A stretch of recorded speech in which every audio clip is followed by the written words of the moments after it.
Assalamualaikum warahmatullahi wabarakatuh. Sebelumnya perkenalkan, nama saya Jessica. Saya mahasiswi Prodi KPI semester 2. Video ini saya buat untuk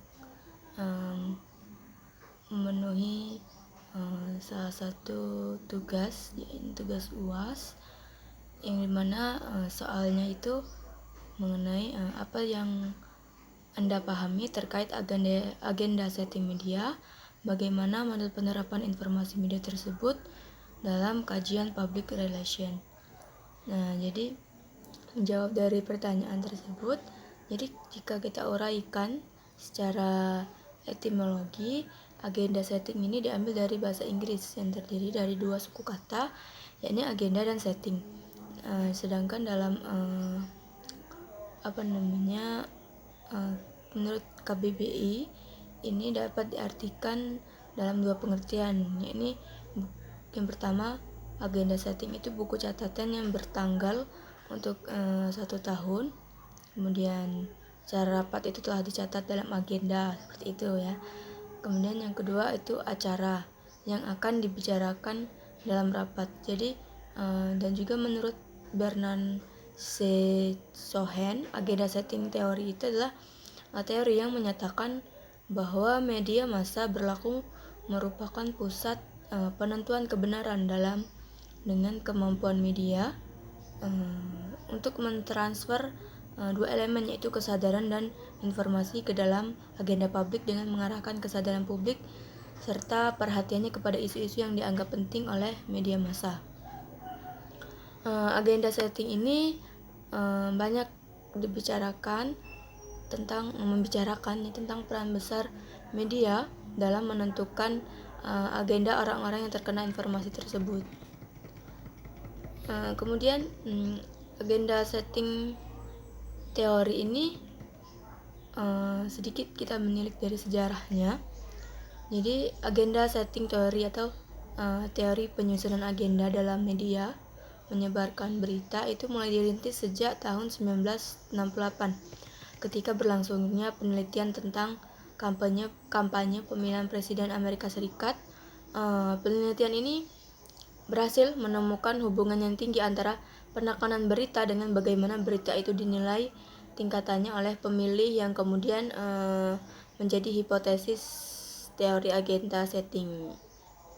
Pengaplikasian teori agenda setting ini pertama kali pada penelitian perubahan sikap pemilih dalam kampanye pemilu AS tadi ya, tahun 1968 itu memberikan hasil penelitian berbalik dengan teori efek media terbatas, the limit media effect theories, yang sebelumnya pernah juga di hipotesis ya.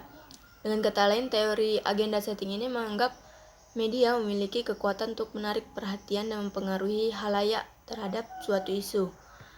Fungsi dari teori ini berlangsung karena media sangat selektif dalam menyiarkan berita yang menarik kan bagi publik. Jadi baik dilihat dari aspek nilai berita maupun nilai jual.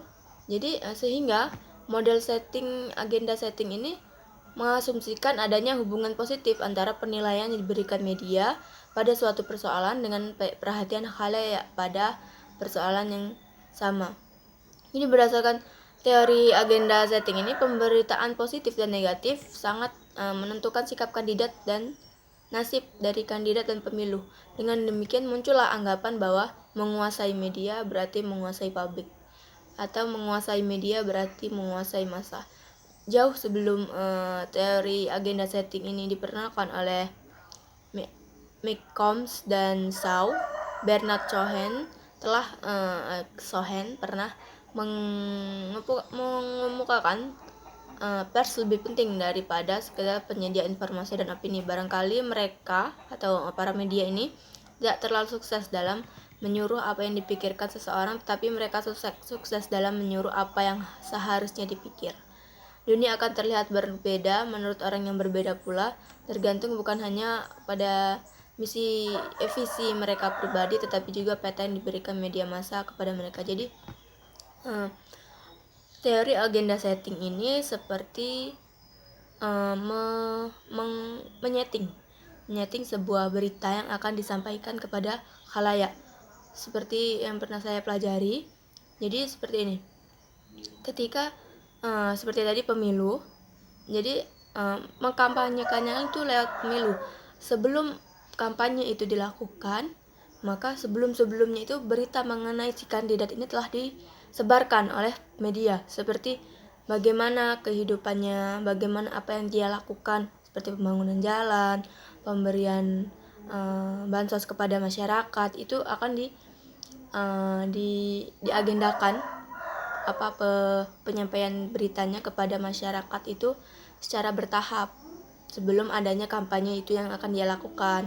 Jadi setelah dia memberikan efek positif dulu kepada masyarakat bahwa orang ini seperti ini, kandidat ini seperti ini, dan itu baik, dan kemudian berimbas kepada kampanye yang akan dia lakukan nanti.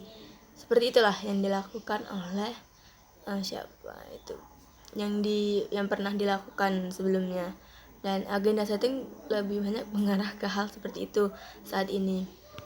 Oke, lanjut. Jadi dalam upaya mengoptimalkan pengelolaan komunikasi publik agar dalam pelaksanaan kinerja, ada juga nih contoh dari pemerintah, dikutip dari Diskominfo Diskominfo Bangka Belitung, ini bahwa kinerja humas pemerintah dapat berjalan sistemik dan terstruktur harus diawali dengan pembuatan agenda setting, yakni sebuah proses atau efek komunikasi massa di media terhadap masyarakat dan budaya. Hal ini dikatakan langsung oleh Menteri Pendayagunaan Aparatur Negara dan Reformasi Birokrasi Republik Indonesia, Yudi Krisnandi, saat membuka acara secara resmi Temu Bakwa Humas dan Komunitas Tingkat Nasional tahun 2015 di Ballroom Diandara Convention Center Surabaya. Jadi di sini Yudi mengatakan bahwa agenda setting merupakan menggambarkan pengaruh media yang sangat kuat terhadap pembentukan opini masyarakat. Medianya cenderung menggiring masyarakat ke opini